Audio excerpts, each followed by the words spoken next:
Autopsy shocker, Diogo Jota had drugs in his system before death, tragedy or hidden habit?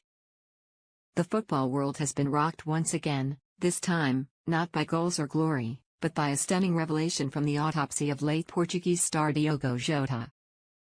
Just days after the emotional and chaotic funeral where his wife collapsed screaming, "My husband was murdered," forensic investigators have now confirmed a shocking twist. Diogo Jota had traces of narcotics in his bloodstream at the time of his death.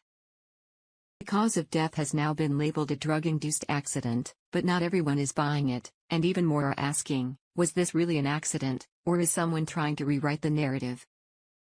The autopsy bombshell.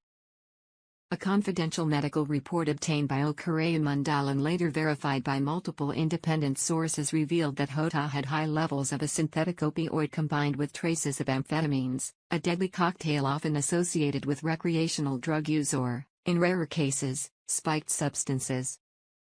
According to the report, the drugs may have significantly impaired his motor function and judgment, which likely contributed to the fatal incident. Given the presence and concentration of these substances, the subject was under the influence, said Dr. Teresa Dominguez, a toxicology expert not affiliated with the case.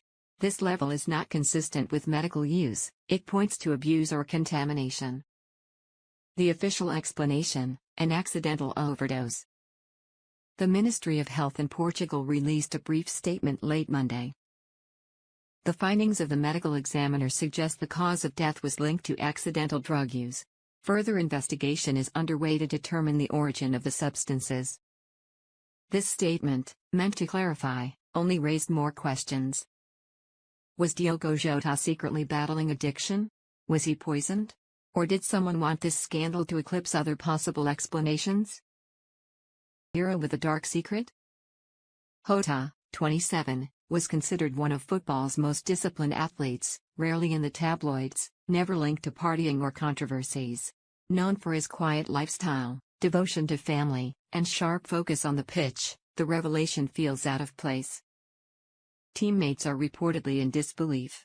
A Liverpool insider told The Athletic anonymously, "None of us ever saw anything like this coming. He didn't even drink at parties. He was focused, always training, always resting." One former teammate suggested something more sinister. "This isn't the Jota we knew. If those drugs were in his system, someone put them there." Family in denial, and in rage. Maria Inez, Jota's grieving widow, who just days ago accused unnamed parties of murder, has now responded through her legal team. Maria does not accept the narrative that her husband used drugs willingly. Diogo was healthy, aware of his image, and more importantly, protective of his son. She believes foul play was involved, and she will fight to prove it. Her lawyer confirmed that the family would be demanding a second, independent autopsy performed outside Portugal. Family is also requesting surveillance footage and witness testimonies from the night of Jota's death, still largely shrouded in mystery. He reportedly left a private training retreat and was found unconscious in his car near a remote area, but full details have been scarce. Football world in shock, and in silence. Hours after the autopsy report leaked, most major football organizations remained silent. However, a few figures have broken ranks. Cristiano Ronaldo posted a cryptic story on Instagram. "Always surfaces.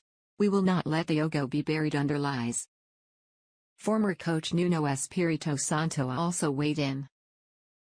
"This is not the Diogo I knew. He was like a monk with his body. Someone needs to explain this." Even football pundits, typically skeptical of conspiracy talk, are openly questioning the story. "Someone wants this closed quickly," said TalkSport host Robbie White.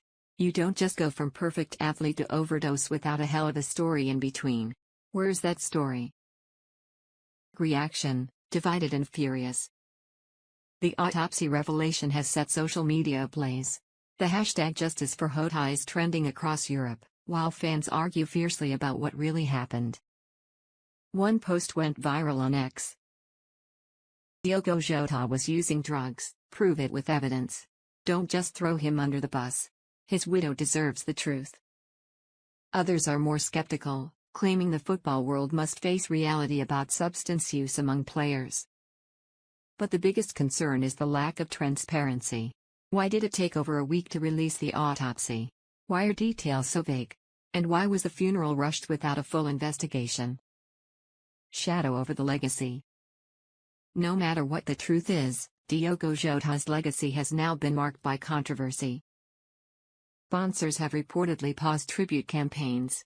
One source inside Adidas said, "Sensitive now. We want to honor him, but the story is evolving hour by hour." Liverpool has not issued a formal update since their original tribute post, but insiders say there is immense concern over how the club might be implicated in failing to notice a problem, or worse, suppressing it. Meanwhile, whispers continue. Was he the victim of a personal vendetta? Was someone jealous of his rising star? Or was this a tragic moment of personal weakness? Happens next. Investigations are underway. The Portuguese National Crime Agency has not ruled out foul play, and international agencies may be brought in if the family demands broader inquiry. In the court of public opinion, however, Diogo Jota remains innocent, and a beloved icon whose death still feels deeply wrong. His widow's words echo in the silence he left behind.